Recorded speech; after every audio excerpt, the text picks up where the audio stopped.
እስከ ስንት ዓመታቸው ነው ያንቺ ልጆች ስልክ የሚፈቀድላቸው? ሲፈቀድላቸውስ በምን አግባብ ነው የሚጠቀሙት የሚለውንም አጋሪ። ትልቋ ልጄ 16 ዓመት ልደቷን ካከበረች በኋላ ተነጋግረን እንዴት ስልክ መጠቀም እንዳለባት ማለት ያው ከቤተሰቦቿ ጋር ምን ለመደዋወል በተረፈ ለእግዚአብሔር አደራ ልጆችሽን አሳልፈሽ መስጠት። ልጆችሽን እንዲህ ነው እኮ የምታያቸው። እዛ በሄዱ ታያቸዋሽ፣ ጨለማ ውስጥ ቢሆኑ ታያቸዋሽ፣ በር ቢዘጋ አታያቸውም እኮ አይደለ? በፈሪያ እግዚአብሔር እንዲኖራቸው።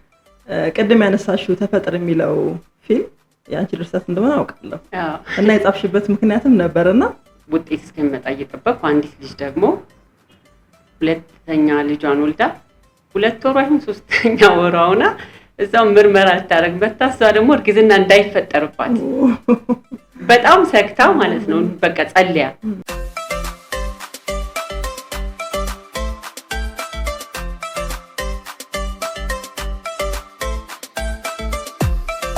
ጤና ይስጥልን ውድ ተመልካቾቻችን፣ የላይፍ ፖድካስት ነው። አዘጋጅቼ የማቀርብላችሁ ጥሩ ሰው ንጉሴ ነኝ።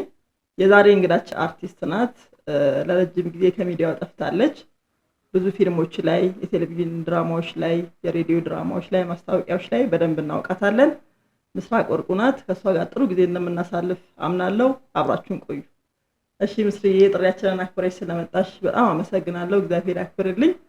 እንግዲህ እንደማውቀው ሌላ ኢንተርቪው ላይ አልተገኘሽም። በጣም እድለኛ ሆኜ የመጀመሪያው በስክሪን ማለት ነው የኢንተርቪው አድራጊ ነኝ። በዚህ በጣም ደስታ ይሰማኛል። እንኳን ደህና መጣሽልን።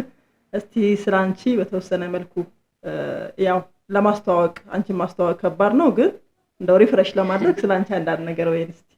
እሺ ጥሩ፣ በጣም አመሰግናለሁ። እኔም ይሄን እድል ስላገኘው እንዳልሽው ምንም አይነት ኢንተርቪው አድርጌ አላውቅም ከስራዎች ውጭ ማለት ነው። በፊት በሬዲዮ ድራማ ማነው በሬዲዮ እንደዚህ ኢንተርቪው አድርጌ አውቃለሁና በመጽሔቶች ነውና የመጀመሪያ ኢንተርቪው ላንቺ ነው የሰጠሁት። በጣም አመሰግናለሁ ይሄን እድል ስለሰጠሽኝ። ስለራስሽ የተወሰነ ነገር በይን። የሰራሽባቸው ድራማዎች አሉ፣ የሬዲዮ ድራማዎች፣ የቲቪ ድራማዎች ከበፊት ጀምሮ ማለት ነውና እስቲ እንደው ለትውስታ አንዳንድ ነገሮችን አንሽልን እስቲ። አዎ እንግዲህ እኔ ከትምህርት ቤት ጀምሮ ነው ድራማና ስነ ጽሁፍ ውስጥ የጀመርኩት። ከትምህርት ቤት ጀምሮ ነው እና በዚህ ሙያ ነው እስካሁን ድረስ ያለሁት። ከዚህ ሙያ አልወጣሁም። ቲቪ ድራማዎች ብዙ የቲቪ ድራማዎች ሰርተናል ቆይቷል። ብዙ አመታት ሆኖታል እና 20 አመት አይሆንም እንደዚህ ይሆናል ብቻ መስራት ከጀመርኩ እና የጀመርኩት ድራማ ማስተዋል በሚል ድራማ ነው። ማስተዋል ድራማ ያው ብዙ ሰው ያውቀዋል። እነ ገነት ንጋቱ፣ እነ ፕሮፌሰር ሙልጌታ ጀዋሪ፣ ደራሲዋ ሶስና ሰፋ ናት እና እዛ ድራማ ላይ ነው የመጀመሪያ ስራዬ የነበረው። ከዛም በኋላ ብዙ ስራዎች ሰርተናል። የኔም የራሴ ድርሰት የሆኑ ተፈጠር ሚል፣ የተስፋ ግርዶሽ ሚል የራሴ ጽሁፍ የሆነው ማለት ነው እና ሌሎችም ቅናው ሚል ድራማ በጣም ብዙ ሰዎች እስካሁን ድረስ የማይረሱት በጣም ተወዳጅ፣ እሱም የአንዱ ዓለም አባተ ጽሁፍ የሆነ ነው እና አዲስ አበባ መስተዳድር ላይ እስካሁን ብዙ ሰዎች በጣም የሚወዱት ድራማ ነው። ቀናተኛ ሴት ሆኜ የሰራሁት ከካሌ ዋለልኝ ጋር አሉ። ብዙ ድራማዎች ነው የሰራነው። በኢቲቪም በመስኮት የሚል ፕሮግራም ነበረ ቅዳሜ የሚተላለፍ እና እዛም ላይ ሰርተናል። በኋላም ደግሞ በእነ ሰው ለሰው ገመናም ላይ በተወሰነ ብዙም ፓርት ባይሆን ትንሽ ፓርት ናት ሰርቻለሁ። ሰው ለሰውም ላይ እንደዚህ የሙስሊም ካራክተር ይዤ ተጫውቻለሁ። ወደ በኋላ ላይ ደግሞ እነ በቀናት መካከል የተቀበረው ሚል ድራማዎች ላይ ተሳትፌያለሁ። እንደዚሁም ብዙ የሬዲዮ ድራማዎች እነ ፋና ላይ፣ ኢትዮጵያ ሬዲዮ ላይ፣ አዲስ አበባ መስተዳድር ላይ እንደዚሁ በትወናም በድርሰትም ሰርቻለሁ ማለት ነው። የኛዎችም ላይ ሰሪ ነበር። አዎ የኛ የሚለው ድራማ ላይ የትምህርት ቤቱ ዳይሬክተር ሆኜ ሰርቻለሁ። ዳይሬክተር ሰብለ የምትባል ካራክተር በደንብ የምትታወቀው። አዎ በደንብ የምትወደድ ካራክተር ነበረች። ደግሞ ረጅም አመት ነው የሰራነው። ይታወቅ ነው ደግሞ ድራማ በጣም የሚወደድ ድራማ ነው። እንደዚህ ሰርቻለሁ። እሺ ምስሪ፣ ልክ ነሽ። በጣም የተለያዩ ስራዎች ላይ ሰርተሻልና እኔም ጋር የምንተዋወቀው ብሉ ናይል ፊልም ትምህርት ቤት ዳይሬክቲንግ አብረን ስንማር ነው። እዛም ስንማር በጣም አስታውሳለሁ በጣም ቢዚ ስኬጁል እንደነበረሽ ትምህርት ቤት መጣሽ ከዛ በኋላ ወደ ስራ ሩጫ ነውና እንደዚህ ከምትወጂው ሙያሽ የዚህን ያህል ጊዜ ከሰው ያጠፋሽ ምንድነው? እስቲ እሱን ማያያዝሽ አንሺልኝ። እንዳልሽው ነው ያኔ ብሉ ናይል የፊልም ትምህርት ቤት ገባ በጣም ብዙ ስራዎች የምሰራበት ጊዜ ነበርና እዛ ላይ ደግሞ ያው ትምህርት ቢታገዝበት በሚል ነው ወደ ዳይሬክቲንግ ነው የተማርኩት እና ካንቺም ጋር ዛኔ ተገናኘ ነው። በጣም ጥሩ ጊዜ ነው የነበረን። አንድ አመት አይደል? አንድ አመት ጥሩ ልምድ ተካፈልንበት። ጥሩ መምህራኖች የነበሩበት ጥሩ ዕውቀት ያገኘንበት ትምህርት ቤት ነውና ግን እንደ አጋጣሚ ሆኖ ከዛ ከወጣው በኋላ ጠፋው። ያሰብኩት እንደውም የበለጠ ወደ ስራ ገባለሁ ብዬ ነበር ያሰብኩት ግን ጠፋው እና አንዱ ወለድኩኝ ሁለተኛው ልጄን ወለድኩኝ። እሱን ለሱ ጊዜ ወዲያው እንደወጣው ነው ከትምህርት ቤት እንደወጣው አረግዝኩኝና ወለድኩኝ። ያው እሱን ለማሳደግ ትንሽ ጊዜ ለመስጠት ብዬ ነበር ከስራው የወጣሁት። ከዛ እንደዛው ያልኩ አንድ አመት ሁለት አመት በዛው ጠፋው። በመሃልም ኮቪድም መጣ። እንደዛ እያለ አንዳንድ ነገር ጫና ልጆች በማሳደግ ያለ ጫና በሱም በቃ ትንሽ ጠፋው። አዎ እንግዲህ በጣም ብዙ ሰው እንደናፈቀሽ ምንም ጥያቄ የለውም እናወራለን። እዚህም ስክሪን ላይ የሚያይ ሰው እንደገና በትውስታ እንደሚመለስ አምናለሁ። ቶሎም እንደምትመጪልን ተስፋ አደርጋለሁ አይደለ? ቅድም ያነሳሽው ተፈጠር የሚለው ፊልም ያንቺ ድርሰት እንደሆነ አውቃለሁ እና የጻፍሽበት ምክንያትም ነበርና እንደው ለተመልካቾቻችን በታጫውቺልን። አክቲንጉንም አንቺ ነሽ የሰራሽው በጣም በተለየ ሁኔታ እንደሰራሽው አውቃለሁና እስቲ እሱንም አጫውቺኝ። በጣም ደስ ይለኛል። ምክንያቱም እውነተኛ ታሪክ ነው ተፈጠር ማለት በእውነተኛ ታሪክ የተመሰረተ ነው የሚባለውና ከዛ በፊት ቀናው የሚለውን ድራማ ስንሰራ ቀናተኛ ሴት ካራክተር ይዤ ነበር የሰራሁትና በጣም ነው የተወደደው ድራማውና መንገድ ላይ ሁሉ ሲያገኙኝ አንቺ ግን በትክክል እንደዛ አይነት ሴት አይደለሽ ምናምን ነበር የሚሉትና በጣም ሲወደድ ራሴን ደግሞ በሌላ ካራክተር በቃ ኖርማል በሆነች አላ ወይ ሚስኪን በሆነች ሴት በእንደሱ አስብ ነበርና ምን አይነት አጋጣሚ ተፈጠረ የተጻፈበት አንድ ጊዜ አልወለድኩም ነበር። በዛ ሰዓት የመጀመሪያም ልጄን አልወለድኩም ነበርና ብዙ አመት አልወለድኩም ነበር አግብቼ እና ለመውለድ ፕሮሰስ አድርግ ነበር። ትንሽ ለመውለድ ተቸግሬ ነበርና እሱ ፕሮሰስ ላይ ያለው ሆስፒታል አርሾ ሄጄ እኔ በጣም ጓጉቻለሁኝ በያ ውጤት እርጉዝ ነሽ ይባላልው በሚል ማለት ነው። በጣም ጓጉቻለሁ። በጣም ብዙ ነገር አለፌ ነው እና እዛ ሆስፒታል ሄጄ ውጤት እስከሚመጣ እየጠበቅኩ አንዲት ልጅ ደግሞ ሁለተኛ ልጇን ወልዳ 2 ወር አይሁን 3ኛ ወሯ ሆና እዛው ምርመራ ልታረግ በታሷ ደግሞ እርግዝና እንዳይፈጠርባት በጣም ሰክታ ማለት ነው። በቃ ጸልያ እርግዝና እንዳይፈጠርባት እና ሁለታችን ውጤት እስከሚደርስ ቁጭ ብለን የሆነ ጁስ ቤት ነበር ቁጭ ብለን እዛ እናወራለን። እንዴት ሴት ያው ሲገናኝ ወልደሻል ልጅ አለሽ ምናምን በሚል አይ እኔ ልጅ የለኝም እና እንደዚህ ነው የነገርኳት ያለውን ነገር እና አግብቻለሁ ምናልባት ስንት አመት ይሆነኛል ያኔ 6 አግብቼ ማለት ነው እና እንደዚህ ነው ያልኩ አወራሁላት እና በጣም በጉጉት የምጠብቀው ውጤት ነው ያ ውጤት። እሷ ደግሞ ነገረችኝ እንደው ሰው ራሱ ምን ይለኛል ገና ሁለተኛ ልጇን ወልዳ የሆነ ወራት ነው 3 ወር ምናምን እና ምን አያለችኝ ገባን ማለት ነው እና እሷን አቀርማኝ ስሟ የተጠራው ስሟ ሲጠራ እርጉዝ ናት። ከዛ የኔ ስም ሲጠራ እኔ ደግሞ የለም ልጅና እንዳስቢው እንግዲህና በጣም በቃ እሱ እና ስንሄድ ራሱ ምን ትለኝ ነበር እሷ አይ በቃ እኔ አሁን አልወልድም እንዴ 3 አሰብሽው ምናምን ያለች ነበርና ያ ነው በቃ ውስጤ እንትን ያደረገው ታሪክ ፈጠረ ማለት ነው። እና በሱ ምክንያት ነው ተፈጠር የምትለው ልጇን ነው ለልጇ ነው ደብዳቤ የምትጽፈው እና እባክህ ተፈጠር ያለች ደብዳቤ ትጽፋለች ያው እግዚአብሔር ልጅ እንዲሰጣት ማለት ነው። እና መነሻ ታሪኩ ይሄ ነው። በጣም ያሳዝን ነበር ታሪኩ በጣም ማለት ነው። እና ብዙ ሰው በጣም ነው የሚወደው እስካሁን ያስታውሰዋል። እስካሁን ሲያገኙኝ እኔ እነዛን ሁለት ድራማዎች ነው ሰዎች የሚያነሱብኝ ማለት ነው። እና መነሻው እሱ ነው። የሚገርምሽ ነገር ግን ምን ሆነ ድራማው ላይ መጨረሻው ላይ እርጉዝ ትሆናለች።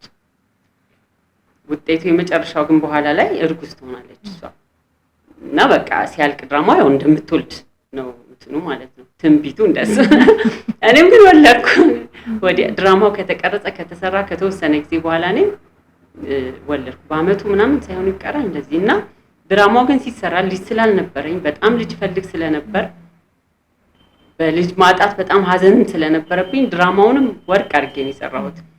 ከውስጥ የመጣ የእውነተኛ ነገር ነውና በዛ ምክንያት ሰውን በጣም ይወደዋል፣ እኔም በጣም እወደዋለሁ። እሱ ነው ታሪኩ። ቆንጆ ነው። አጭር ድራማ ነው አይደል? የአንድ ክፍል ድራማ ነው። የሚገርም ነው። አንቺ ነገርሽኝ እንጂ አሁን ከዛ በኋላ ከስንት ጊዜ በኋላ ወለድሽ ብዬ ልጠይቅሽ ነበርና ግጥምጥሞሹ ራሱ ይገርማል። የራስሽን ታሪክ ጻፍሽ፣ ከዛ በኋላ ኖርሹ ደግሞ ማለት ነው። እግዚአብሔር ሰጠሽና በልጅ ባረከሽ። ከዛ በኋላ ልጅ ወልደሽ አሳደሽ የመጀመሪያ ልጅ ነው። ወደ ልጅ ወልዶ ወደ ማሳደጉ ስገባ እንግዲህ አቅሻለሁ ለልጆችሽ ያለሽን መሰጠት፣ ልጆችሽ መደብ ነው የምታሳድጊው። በዚህ አድናቆቴ ልገልጽልሽ እፈልጋለሁ። ሁለተኛውም ልጅ የመጀመሪያዋንም አሚንንም እንደውም ትምህርት ቤት ፊልም ስንማር በተለያየ አጋጣሚ እናገኛት ነበር። ኤልሮይ አሚን ለካ ሁለተኛው ኤልሮይ ነው። የቤት ስሟ ማን ነበር? በሱ ነው ማለት ኤልሮይን ጭራሽ ስለማላውቀው ነው። ማርዬን ማለት ነው። ማርዬን እያሳደግሽ ነበረ ፊልም ትምህርት ቤትም ስንማር። እኛም አንዳንድ ነገሮችን ስንሰራ ታግዘን ነበር። በጣም ንቀት ያለች ጎበዝ ልጅ ናትና እሷንም ለማሳደግ የከፈልሽውን ነገር አውቃለሁ። ሁለተኛውም ልጅሽ ላይ ያለሽ ነገር አውቃለሁና ከዚህ ጋር ያያይዞ ዛሬ ላይ አንቺ ጋር ማውራት የፈለኩት ነገር ከስራዎች መሀል ላይ ስራዎችሽን እናነሳለን። እሱን አለማንሳት በተመልካች ዘንድ ስለሚያስወቅሰኝ፣ ግን በዋናነት ስለ ወላጅነት ወላጅ ሆነሽ ልጆችን ስታሳድጊ ያለሽን ልምድ ለሌላው ስታካፊው በደንብ ስለሚጠቅም እሱ ላይ እንድንናገር ነው የፈለኩትና ለመጀመሪያ ጥያቄ የማነሳብሽ ምንድነው ወላጅነትን መጀመሪያ ሳታውቂውና ያንቺ እንደውም እንዳልሽው ካገባሽ በኋላ ከተወሰኑ ጊዜዎች በኋላ ነው ልጅ ያገኘሽውና ያልገመትሽው ወላጅነት እንደዚህ ነው እንዴ ያስባለሽ ነገር አለ? ሳትወልጂ በፊት ማታውቂው ልክ ከወለድሽ በኋላ ኦኬ ወላጅነት ይሄ ነው እንዴ ያልሽበት? እስቲ በሱ እናንሳ። ሁሉ በቃ አዲስ ነው። ሁሉም ነገር አዲስ ነው። በፍጹም ትገምቺው የምታውቂውም ነገር አይደለም እናትነት ማለት ነው። ድሮ ወላጆች ከሆነሽ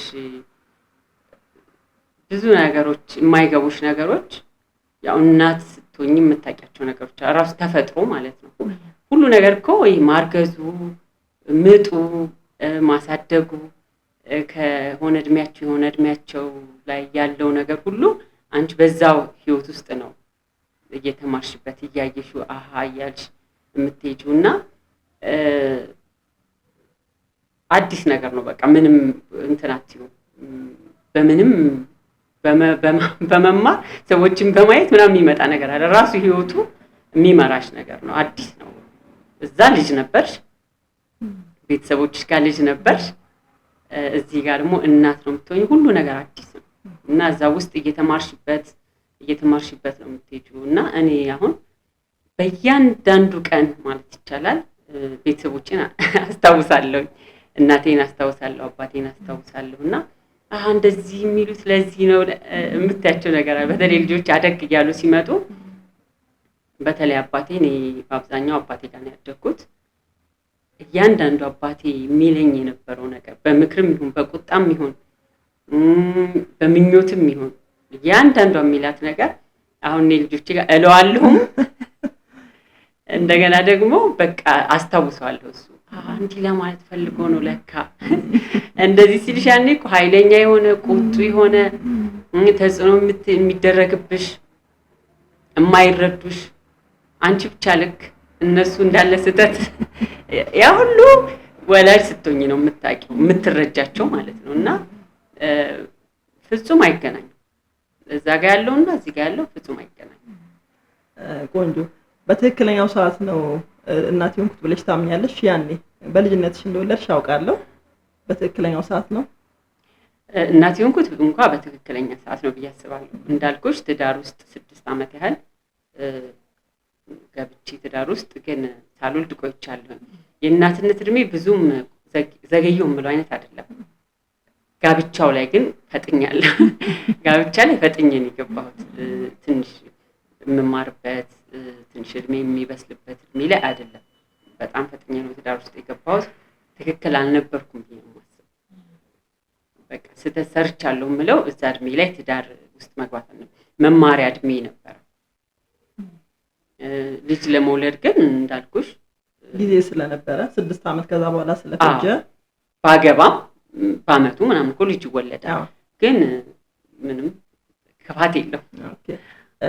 ስለዚህ ለዛሽ ጊዜ ምስራቅ አያይዞም እንግዲህ ልጅ ናት፣ ወጣት ናት። በዛ ሰዓት ለአሁኖቹ ወጣቶችም ስለሚሆን ምን ትያታለሽ ለምስራቅ? በዛ ውስጥ ወጣቶችም እንዲያዳምጡ ማለት ነው። እርሊ ማግባት፣ እርሊ ወደ ትዳር ወደ ኃላፊነት መግባት ያለው ነገር ምንድነው? ምንስ ያድርጉ ወጣቶች? አሁን እኔ ራሴን ወክዬ ነው አይደል? ራሴን ወክዬ ልጄን እንደመመክራት ማለት ነው፣ ታናናሾቼን እንደመመክረው ለኔ አልጠቀመኝም፣ አልተጠቀምኩበትም። ልጅ ይሄ በጣም ልጅ አይደለሁም እኮ ከዛም እድሜ በታች ይገባል። በጣም ልጅ በጣም በልጅነት አገባው የሚባልበት እንትን አይደለም። ግን በቃ ትምህርቴን ጨረስኩ 12ኛ ክፍል በአመቱ አመት ሳይሞላ በሆኑ ወራቶች ውስጥ ነው ወደዛ ነገር ውስጥ የገባሁትና ብማር ኖሮ ያድሜ ማገባበት ሳይሆን የምማርበት እድሜ ነው። ያው ቤተሰቦችም እንድትማሪ ውጤታማ እንድትሆኝ አይደል የሚለፉትም። ከዛም ነገር አንፃር ወደ ትምህርት ብሄድ ብማር ብዬ ነው የማስበው። አሁን ላይ ሆኜ ሳስበው ትክክል አልነበርኩም በዛ እድሜ። እኔ አሁን ልጄ በዛ እድሜ ትዳር ውስጥ እንድትገባ አልፈልግም። ስለዚህ እኔ ያድሜ መማሪያ እድሜ ምናምን ነበር ብዙ ነገር ማለት ነው። እና እኔ እዛ ገባሁ። ኃላፊነቶች ያው ትዳር ደግሞ በምንም ሁኔታ ውስጥ ስትገቢ ኃላፊነት አለው። ይሄ እድሜሽ ራሱ የወጣትነት እድሜሽ ገና ምንም ነገር እንትናቲም በቃ ሙሉ እንደገና ሚስት ነው የምትሆኚው ገብተሽ። እና ሌላው ቀርቶ ከዛ ካገባሹ ሰው ጋር እንኳን የፍቅር ህይወት አይኖርሽም። የምታሳልፊው እንኳን የምትዝናኝበት እንደዚህ ስጦታ የምትሰጣጩ ነገር አላ ደስ የሚል የፍቅር ጊዜ እኮ አለ። እሱም ፓርት ራሱ ነው ያላሳልፍኩ። በቃ ቀጥታ ትዳር ውስጥ ገባሁ፣ ሚስት ሆንኩኝ። በቃ ሚስት ነው የሆንኩትና ባይሆን ጥሩ ነበር እላለሁ። ቆንጆ። አሁንም ወደ ልጆች ማሳደግ ስመለስ ልጆችን በማሳደግ ሂደት ጊዜ ይፈልጋል አይደለ? አንቺ የምታደርጊ ያለሽ እሱ ነውና ዛሬ ደግሞ ጊዜው በተለያየ ነገር የተወጠረ ነው። ያንን ጊዜሽን አስተካክለሽ ስራም ላይ በነበርሽበትም ሰዓት ልጅ ታሳድጊ ነበርና ስራሽን ልጆችን ማሳደግ አንድ ላይ እንዴት ነው የምታስኬጂው? እንደገና ደግሞ በዚህ ውጥረት ባለበት ውስጥ ለልጆች ትክክለኛ ጊዜ መስጠት የሚቻለው እንዴት ነው? እኔ ስራን በመሰራበት ጊዜ ብዙውን ጊዜ ቤቴ ከልጄ ጋር ነበር የምሆነው። የምታውቂው ነው በጣም ልጅ ማሳደግ በአሁኑ ሰዓት በጣም ከባድ ነው። ለማንም ትተሽ የምትሄጂበት ሁኔታ የለም። እንደ ድሮ አይደለም። አሁን ድሮ ጎረቤትም ጋር ዘመድም ጋር እናትም ጋር እንደዚህ ነው ያደግነው እኛ ማለት ነው። ግን አሁን እንደሱ አይነት ነገር የለም። ያው ልጅሽን ራስሽ ነው የምታሳድጊውና ከዛ አንፃር እኔ ብዙውን ሰዓቴን ከልጆቼ ጋር ነው ያንተና አንድም ስራዬም ላይ ተጽዕኖ አድርጓል። ምንም ጥርጥር የለውም። መምረጥ አለብሽ አይደለ ወይ?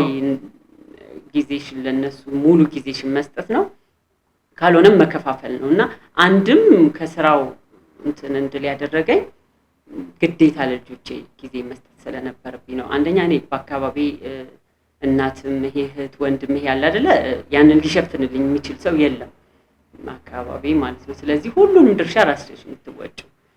ስለዚህ ስራም መጀመሪያ ላይ አንድ ልጅ ስለነበረች እሷ ትምህርት ቤት ካስገባሁ በኋላ ነው እንደገና ወደ ስራ ገብቼ ነበረው። ከዛ ሁለተኛው ልጅ ደግሞ ሲመጣ ትንሽ ከበድ አለ። ጊዜውም እየከበደ ስለሚሄድ ያው ሙሉ ለሙሉ ወደ ልጆቼ ነው ያደረኩት ጊዜን ማለት ነው። ግን ደግሞ አምናለሁ እኔ ልጆቼ በሚፈልጉኝ ሰዓት አብሬያቸው መሆን እንዳለብኝ ደግሞ አምናለሁ አይደል? የማይፈልጉን ጊዜ አለ። አሁን ግን ስለማስፈልጋቸው አንዳንድ ነገሮችን ትቼ ለልጆቼ ጊዜ ብሰጥና ይደርሳል ሌላው ነገር ብዬ ነው የማስበው። እና በእንደሱ አይነት መንገድ ነው ልጆቼን ያሳደግኩት እኔ። አንዳንድ ወላጆች ፍጹም ጊዜ የለንም ይላሉ ለልጆች፣ ስራ አላቸው። እውነትም ነው፣ ያው ጊዜውን እናውቀዋለን ሁላችንም የምንጋራው ነውና አንቺ ደግሞ ያልሽኝ ያለው ነገር አለ። ጊዜያችንን ለስራም ልጆች ለማሳደግም እኔም ስለማቀሽ እንደዛ እያረግሽ ነው እንትምትዩና ፍጹም ጊዜ የለንም፣ በጣም ቢዚ ነን። ጠዋት ይወጣሉ፣ ማታም ሲገቡ ልጆች ተኝተዋል። ወላጅና ልጆች የሚገናኙበት ሰዓት በጣም አጭር የሚሆንበት ሁኔታ አለና ለእነዚህ ወላጆች እስቲ አንድ ነገር ብትይልኝ ደስ ይለኛል። ነገሩ ያው ህይወት በጣም ከባድ ነው እንደሚታወቀው፣ እንደዛም ተለፍቶም የሚከብዱ ነገሮች አሉ። ግን የራሴን አመለካከት ነው የምናገረውና ያው እስከ ወለድሽ እስከመጣሻቸው ድረስ ካንቺ በላይ ለልጆች ኃላፊ የሚሆን የለም፣ ያንቺን ያህል የሚጠብቃቸውም የለም አይደለ? ስለዚህ ሁለቱን ማመቻቸት ብዬ ነው የማስበው። ሙሉ ለሙሉም ወደ ስራ ልጆችን ከተውሻቸው ነገ እኮ ያመጡሻል። ነገ ልጆቼ ብትያቸው ራሱ አይሰሙሽም። እድገታቸውን እያየሽ ባህሪያቸውን እያየሽ እዚህ ጋር እየሰራሽ ካልሽ እኮ ነገ ልጆችን ካደጉ በኋላ የሆነ ነገር ብትያቸው አይሰሙሽም። ሲጀመር ባህሪያቸውንም አታውቂውም፣ ለውጣቸውንም አታውቂውም። እንደና አንቺ ኃላፊነትሽን ሳትወጪ ነገ ስማኝ ብትዩ ነገ ልምከርህ ብትዩ ነገ ምናምን አይሰማሽም። ግን በአቅምሽ እግዚአብሔር ያው ልጆች የእግዚአብሔር ስጦታ ናቸው አይደል? እግዚአብሔር ሰጠን። እግዚአብሔር ደግሞ ሲሰጠን ማሳደግ ደግሞ ግዴታ አለ። ያደራ ልጆቻችን እኛ እኮ ሞግዚት ነን። እኛ እኮ አይደለም ሌላውን ሰው ራሳችንን እንኳን ለመጠበቅ እኮ እኛ ምን አቅም አለን? ምንም እንኳን አቅም የለንም። ግን በተሰጠን ነገር ደግሞ ተደስተን ባገኘነው ነገር ተደስተን ያለንን ጊዜ አመቻችተን ከልጅ የሚበልጥ ነገር አለ ብዬ ነው አላስብም፣ ምንም ነገር ማለት ነው። ያን ያህል ደግሞ በጣም እንደዚህ ቢዚ አድርጎ ምንም ልጆች ጋር የማያገናኝ ደግሞ አይነት ነገር ይኖራል ብዬ አላስብም። ካለም ቢቀነስ እና ለዋናዎቹ ማለት ነው። እነዚህ ሰው ነው የምናሳድገው፣ ልጆች ነው የምናሳድገው እና ለነሱ ጊዜያችንን እስከመጣናቸው ድረስ ኃላፊነታችንን ተወጥተን በአቅማችን ብንከታተላቸው አብረናቸው ብንሆን አላ ፍቅርን ብንሰጣቸው ደግሞ እንዳልኩሽ ቅድም ጊዜያዊ ናት እኛን የሚፈልጉባት ጊዜ የሆነች እድሜ ላይ እኮ እኛም ስለምናውቀው ማለት ነው ህይወታችን ወላጆችሽን አትፈልጊያቸውም፣ አብረሻቸው መሆን አትፈልጊም፣ አትሰሚያቸው፣ የሚያውቁ አይመስልሽም፣ ያንቺን ያህል የሚያውቁ አይመስልሽም። በቃ ጓደኛ ጋር ከእናት ጋር ከማውራት ጓደኛ ጋር ማውራት ከእናት ጋር ከማሳለፍ ያ ጊዜ ይመጣል። ግን አሁን ደግሞ አንቺን ይፈልጉሻል። እኔ ደግሞ በምናምን አለሁኝ በልጆቹ ነገሮች ብቻ ሳይሆን በብዙ ነገሮች ላይ ሰው በሚፈልገኝ ቦታ መገኘት እፈልጋለሁ። እዚህ ልጆቼ የሚፈልጉኝ አሁን ስለሆነ እኔ ስለማስፈልጋቸው ስለሚፈልጉኝ እገኝላቸዋለሁ። በአብዛኛው እንደዛ አድርጌ ነው የኖርኩት። በቃ እገኝላቸዋለሁ። ከትምህርት ቤት ሲመጡ ያገኙኛል። በተቻለ መጠን ውጭም ቢሆን ትምህርት ቤት ሲመጡ እንዲያገኙ እፈልጋለሁ። ቤት በሚሆኑ ሰዓት የረፍታቸው ሰዓት ላይ አብሬያቸው መሆን እፈልጋለሁ እና በዛ መንገድ ቢሆን ጥሩ ነው። ነገም ነገሩ ስለሚለወጡ ማለት ደግሞ ትንሽ ጊዜ ናት ይመስላል እንጂ አይደለም እንዴ ነው። አዎ ትንሽ ጊዜ ናት። ትንሽ ጊዜ ይፈልጉናል። በሚፈልጉም መገኘት አለብን። ነገ ስንፈልጋቸው አናገኛቸው፣ እኛ ደግሞ እንፈልጋቸዋለን አይቀርም። የሆነ ጊዜ እኮ እኛም እኮ የሆነ ሰዓት ላይ ነይ እስቲ ሐኪም ቤት ውሰጂ፣ ነይ እስቲ እዚህ ቦታ ውሰጂ እኮ እንላለን። እዛኛው ጋር ሳያገኙሽ እንዴት ነው የሚገኙልሽ በኋላ አይደለ? እንደና ደግሞ ለራስሽ በቃ ማድረግ ያለብሽ ማድረግ አለብሽ። እግዚአብሔር እስከሰጠሽ እድሉን እስከሰጠሽ ልጅ እስከሰጠሽ አምኖሽ ልጅ እኮ መስጠት ማለት አመነሽ ማለት ነው። እግዚአብሔር ልጅ እስከሰጠሽ እድሜ እስከሰጠሽ ጤና እስከሰጠሽ እድሉን ካገኘሽ ልጆችሽን እኔ እንደንተንም አልቆጥረው የጊዜ እንደ ማከነ እንደምን አልቆ እንደ እድል ነው የምቆጥረው ልጆችን ማሳደግ። ቆንጆ። አሁን ስታነሻ ሀሳብ ልክ በየእድሜያቸው ያለው ልዩነት በምን ማወቅ እንችላለን? አብራናቸው ካልሆነ በየእድሜያቸው የመጣውን ልዩነት እንዴት እናውቃለን ስትይ ነበርና ልክ ነሽ። በየእድሜያቸው የተለያየ አይነት ጠባይና ባህሪ ያላቸው። አንቺ የመጀመሪያ ልጅሽ 17 ሆኗታል ላይ ቲንክ አይደል? አሁን አንድ ሳምንት 2 ሳምንት የቀራት ኦልሞስት 17 ገብታለች። እና እንግዲህ ይሄንን እድሜ ስትኖሩ አንድ ላይ በየእድሜው የተለያየ አይነት ባህሪ ታሳይሻለች። ትንሹም አሜኑ አሁን በደረሰበት እድሜ የሚያሳይሽ ባህሪ አለና አንዳንድ ባህሪዎች አሉ የሆነ እድሜ ላይ የሚያስቸግሩ ልክ ጉርምስና መጣ ሲል ለሴቷም ወደ 14 ወደ 15 ሲገቡ በሰውነታቸውም ላይ የተለያየ አዲስ ነገር ይፈጠራል። በአእምሯቸውም ላይ ስነ ልቦና ላይም የሚፈጠርባቸው ነገር አለና እዛ ላይ ምን ሰራሽ? ያስቸገረሽ ነገርስ ነበር ወይ? ያው ይኖራል እንዳልኩሽ ነው። በቃ አብረሻችሁ ስትሆኚማ ታይዋለሽ እያንዳንዱን ነገር። እኔ አሁን ልዩነቱን ማውቀው እንዴት ነው? አሁን ትንሹ ልጄ ትልቋ ልጄ አንዳንድ አንቺም እንደዚህ ነበር ስላታለሁ። አንቺ ትቆጣው ማለት ነው? አዎ የሆነ ነገር ስትለው አንቺ ትብሺ ነበር ከሱ አንቺ እንደዚህ ነበር ስላታለሁ። እና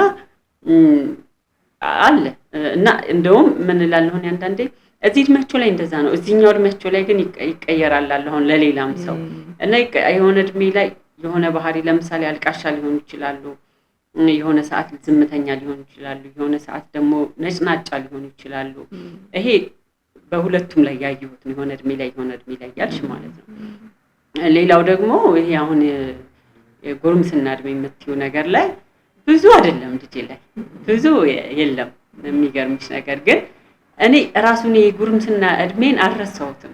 የራስሽን አዎ ለምን እንደሆነ ታውቂያለሽ? አንዳንዴ ለሷ ራሱ አይ እኔም እንደዚህ ነበርኩ እልሃለሁ። አንዳንድ ነገሮች ላይ እንዳልኩሽ ብዙ አይደለም እሷ እንደው የሚታይ ነገር አላት አትይውም። ግን አሁን አንዳንድ ስለ ጓደኞችም ስለሆኑ ሰዎችም እንደዚህ ስናወራ አዎ እንደዚህ እኮ ነው እዚህ እድሜ ላይ ለምሳሌ ባለባበስ እንደዚህ ልበሽ እንደዚህ ያምሩሻል እኔ እንደዚህ ያለፍም እንደዚህ ነው እና አስገድዳታለሁ እኔ ያልኩት እንድትለብስ እና አኩርፋ ትወጣለች። እኔ እንደዚህ ያለው ደግሞ የሚያምርባት እኔ እምላለሁ። ከዛ አኩርፋ ትወጣለች። ሌላም ቀን እንደዛ እና ሁሌ ልንወጣ ስንል እንጣላለን። ይሄን ነው የምትለብሺው፣ እኔ ይሄን አልለብስም፣ ይሄን ነው የምትለብሰው። ወይ እሷ የመረጠችው ምርጫ እኔ በቃ ከስንወጣ ጀምሮ በጣም የሚያስጠላ ልብስ ነው የለበሽው አያምርብሽ ምናምን እያለ ግን ትዝ ይለኛል። እኔ ወዲያው ግን እናቴ የምትለኝ የነበረው ይሄ ልበሻ ይሄን ነው የምለብሰው ምናምን እና የእውነትም ግን አያምርብኝም ነበር ራሴ ከመመርጠው እናቴ የምትመርጠው።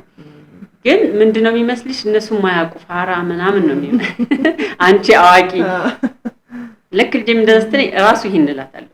አይኔም እንዳንቺ ነበርኩኝ እናቴ እንደዚህ ስትለኝ የሚያምር አይመስለኝም የራሴ ምርጫ ነው እና እድሜ ነው ምናምን ለምን እጫናታለሁ ለምን አስገድዳታለሁ እላለሁ። አንዳንዴ እንደው እያንዳንዱን ነገር ታውቂያለሽ። አንዳንዴ ብቻዋን መሆን ትፈልጋለች። ለምሳሌ መኝታ ቤቷ ስትሆን ወደ መኝታ አረ ሂጂ በቃ እማዬ ትለኛለች። ተከትለሽ ትገቢ ወይ እዛ ቁጭ ብላ ወይ እያነበብሽ ምናምን ሄጄ አዋራታለሁ። ሳዋራት አዋርታኝ ወዲያው ዝም ትለኛለች እና ብቻዋን መሆን ፈልጋለች ማለት ነው። እና አንዳንዴ ተወት አደርጋታለሁ። ትዝ ይለኛል የራሴ እኔም እኮ እንደዚህ ነበርኩኝ ብቻዬን መሆን ፈልግ ነበር። ማንበብ ትፈልጊያለሽ? ሬዲዮ በእኛ ጊዜ ደግሞ ሬዲዮ ነው የምናዳምጥ። ብቻሽ ሬዲዮ ማዳመጥ ትፈልጊያለሽ? ማንበብ ትፈልጊያለሽ ወይ ብቻሽን መሆን ትፈልጊያለሽ? እና የራሴን ብዙ አልረሳሁትም፣ አስታውሰዋለሁ። በተቻለ መጠን ለማስታወስ እሞክራለሁ። አንዳንዴ ደግሞ በጣም ተጽዕኖ አደርጋለሁ እላለሁ። ደግሞ አንዳንዴ ማልረዳ እናት ነኝ እላለሁ። በቃ እኔ ያልኩት ብቻ አይሆንም የምልበትም አለ። ለዛ ነው ደህና ናት እሷ የምልሽ። ብዙ ነገር እንትን ትላለች ከኔ ጋር ትታዘሽ ትላለች። በቃ እሺ ብላ ነገሮችን ታደርጋለች። እኔ ያልኩት ብቻ ካልሆነ ብለሽ በኋላ ላይ ይሄን ነገር ባላረኳት የምትዩ ለምሳሌ ምን አለ? ብዙ ለምሳሌ ልብስ ለምሳሌ እኔ ይሄን ካለብሽ ብያት ተደብራ ትውላለች ወጣ ማለት ነው። እና እንትን አይሰጣትም፣ ኮንፈርት አይኖራትም፣ ሳያት ደስተኛ አትሆንም። እና ምን አገባኝ የፈለገችው የምትለብስ ብዬ ነገ በቃ ተዋለሁ። በራሷ እንትን በቃ ትልበስ ታያለሽ። ለምሳሌ ብቻዋን መሆን ፈልጋ ካልመጣሽ ነይ እዚህ አብረን እንሁን ምናምን ትያታለሽ። እና ለምን እንደዛ አድርጋለሁ እላለሁ። ደግሞ አንዳንዴ ምን አረገሽ ቤቷን ያለችው በቃ ብቻዋን መሆን ስትፈልግ ብቻዋን ትሁን፣ አትቆልፍም አትልም። ግን ብቻዋን አንዳንዴ በቃ ለመሆን ስትፈልግ እና ያው የእድሜ ነገር መሆኑን ታውቂያለሽ። ስለዚህ ብዙ የተቸገርሽበት ነገር የለም። ግን እያንዳንዱን እድሜያቸውን አብረሻቸው ስለነበርሽ በእውቀት አውቀሽው የተረዳሽው የሚያስፈልጋቸውን ነገር እያደረግሽ እንደ የእድሜያቸው ነው አብረሽ ኖርሽው አይደለ? አዎ። መኝታ ቤት ብቻዋን ስትሆን እያልሽኝ ያሰብኩት ነገር ምን ነበር? ባለፈው ስንጫወት ስለ ሶሻል ሚዲያ አጠቃቀም አንስተን ስንጫወት የመኝታ ቤቱን ዋይፋይ የሆነ ያጫወትሽ ነገር ነበር። መኝታ ቤት ብቻቸውን ሆነው ወደ ሌላ ነገር እንዳይገቡ እንደዚህ ያደርገዋለሁ ያልሽ ነገር ነበርና እስቲ ስለሚጠቅመን አንቺ እስቲ። አይ አጋጣሚ ምን ሆነ ቤታችን ውስጥ አንዱ መኝታ ቤት ጋር ዋይፋይ ደርስ እና የልጅ መኝታ ቤት የነበረው ጋር ሳይሆን ሌላኛው መኝታ ቤት ላይ ነበር። በዘዴ አድርጌ እዛ መኝታ እንድትገባ አደረኳት። እንዳይመች ሆነ እንትን ማለት ነው። ስለምታውቅ ነው መቼም ማወራው ስለምታውቅ ነው። እና ተማምነንበት ነው። ለምን እኔ በራሴ ረጅም ሰዓት ስልክ ላይ ስታሳልፊ እኮ ደስ የማይል ነገር አለው። ጊዜሽ ይቃጠላል። አሁን የማንበብ ልምዳችን ጠፋ አይደል? በጣም አሁን ድሮ መጽሐፍ በጣም አነብ ነበር። አሁን እንዴት ታነቢያለሽ? ማንበብ እኮ አትችይም። እሱ ጠፋ። ጊዜሽ ይበላል። አንዳንዴ ለመሄድ እያሰብሽ ቆይ እቺ ልጨርስ የምታያቸው ብዙ ነገሮች እና ከዛ አንፃር መሆኑን ታውቃለች። አሁን ግን ቢሆንም ያን እያወቅንም ግን አሁን ለምሳሌ በዚህ ሰዓት ነው መተኛት የምፈልገው ብለሽ የሆነ ነገር እያዳመጥሽ ታመሻለሽ። እሺ ካንቺ ቁጥጥር ውጭ ነው ማለት ነው። እሱ ነው እየመራሽ ያለው ማለት ነው። እኔ እንደዛ ቻሌንጅ ካደረገኝ በዚህ እድሜ ለልጆች ደግሞ አስብ እንዴት ነው ራሳቸውን መቆጣጠር የሚችሉት? ሰዓታቸውን ይወስድባቸዋል። ማየት የማይገባቸውን ነገር ሊያዩ ይችላሉ። መስማት የማይገባቸውን ነገር ሊሰሙ ይችላሉ ምናምን። ስለዚህ ተመክሪያለሽ እንደዚህ አይነት ነገር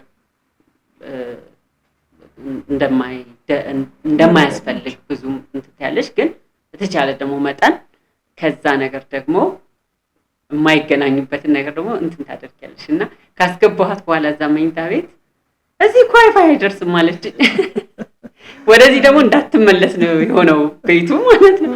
እዚህ ግን ዋይፋይ ዞሮ አንቺ ስልክ ይዘሽ ወደ መኝታ ቤት አትገቢም። ስለዚህ ሳሎን ነው ሁሉን ነገር በቃ ሳሎን ነው።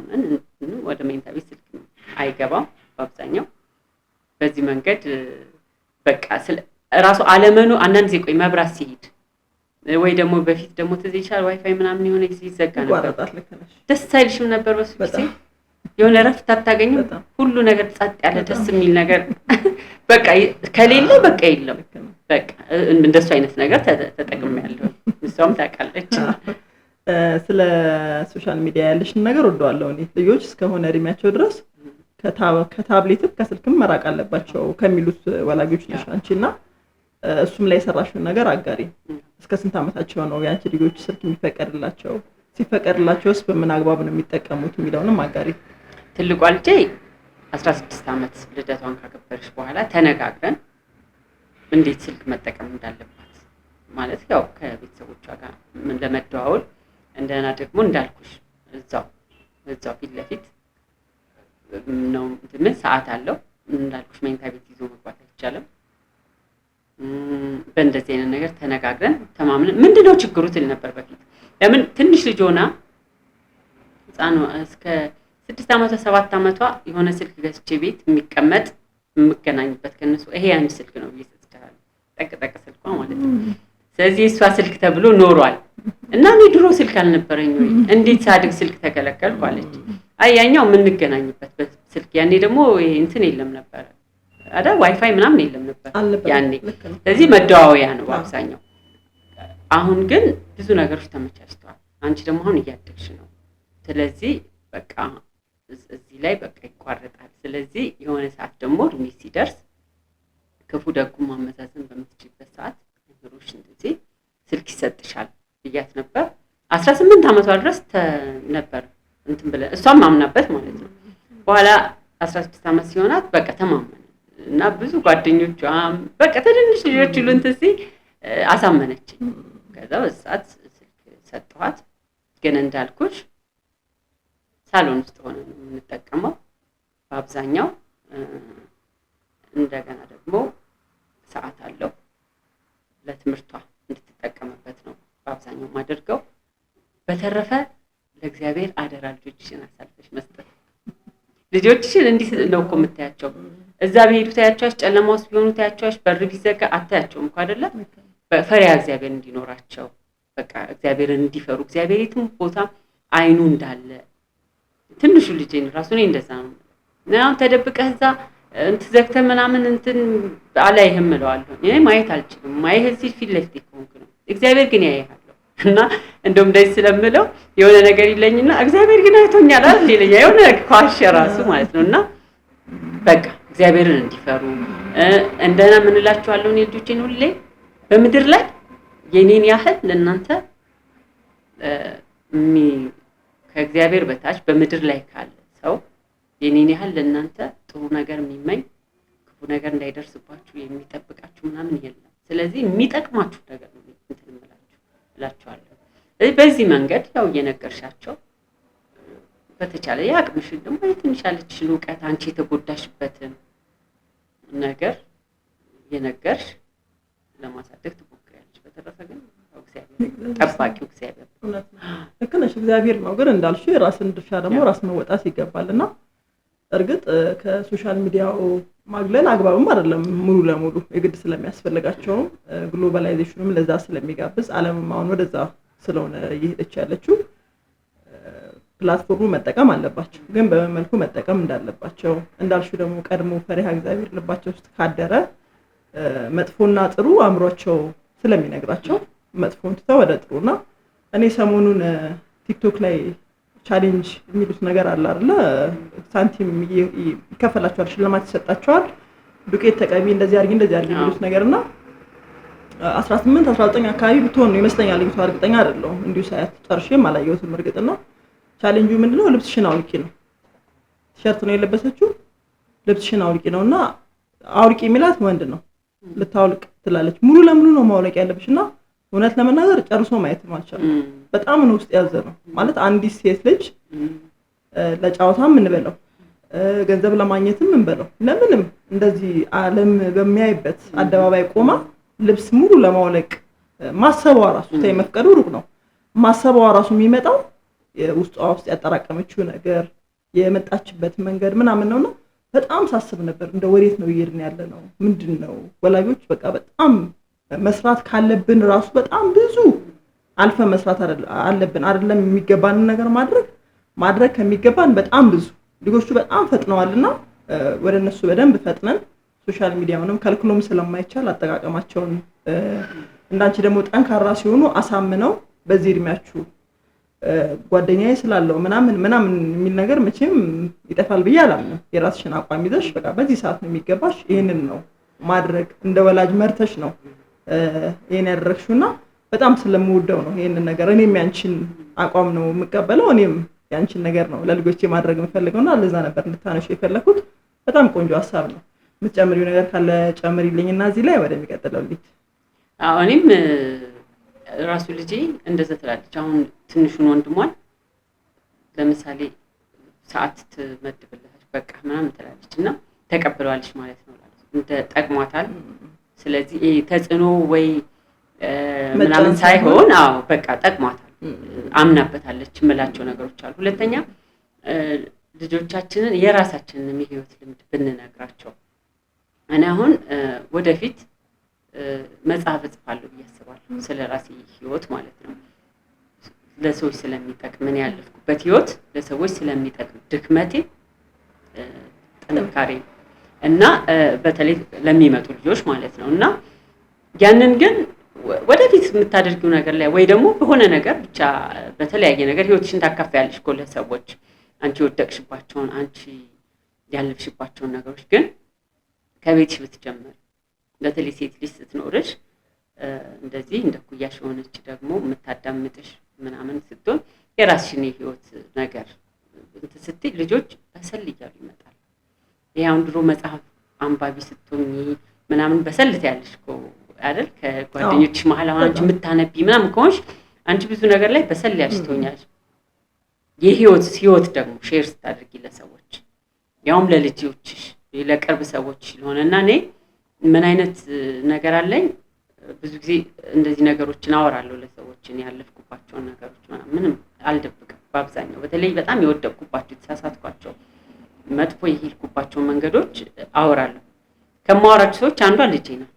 በተለይ አሁን ከ15 ዓመቷ በኋላ ምናምን እናወራለን አንዳንድ ነገሮች በእድሜዋ በሚመጥናት ማለት ነውና እኔ የወደቅኩባቸው እኔ የተሳሳትኳቸው እድሜዎች እኮ አሁን እሷ ያለችበት እድሜ ነው አይ 15 16 ሃይ ስኩል ያለንበት ስለዚህ እነዛ ነገሮችን ይነግራለሁ ያኔ እንደዚህ ባላደርግ ያኔ እንደዚህ ባልሆን ያኔ እንደዚህ ስለምላት ብዙ ነገር ላይ ጥሩ ናት ያስባሉ በመታወራይ እንደው በማያት እርጋቷ እንደው ነገሮቿን ሳያት ጥሩ ነው የምላቸው ነገሮች አሉና ያም ራሱ ጠቃሚ ነው ለልጆች በመምከር የራስን ለምን ልጆች ቅርቦች ስለሚሆኑ ለምሳሌ እኔ በዚህ ምክንያት እንደዚህ አይነት ውድቀት ደርሶብኛል ውድቀትሽን ታቋለች ታይዋለች ስለዚህ አያለች እንትን ታድርጋችና ይሄኛውንም እንዳልሽውም ይሄ ሶሻል ሚዲያውንም ከራሴ አንፃር ነው እጨናነቃለሁ ራሱ ላይ ደግሞ የእውነት ነው አሁን ሙሉ ቀን እንደዚህ አይነት ነገር ውስጥ ቋልሽኮ ማታ ራስ ምን መኝታ ይረበሽብኛል እንቅልፌ ይረበሽብኛል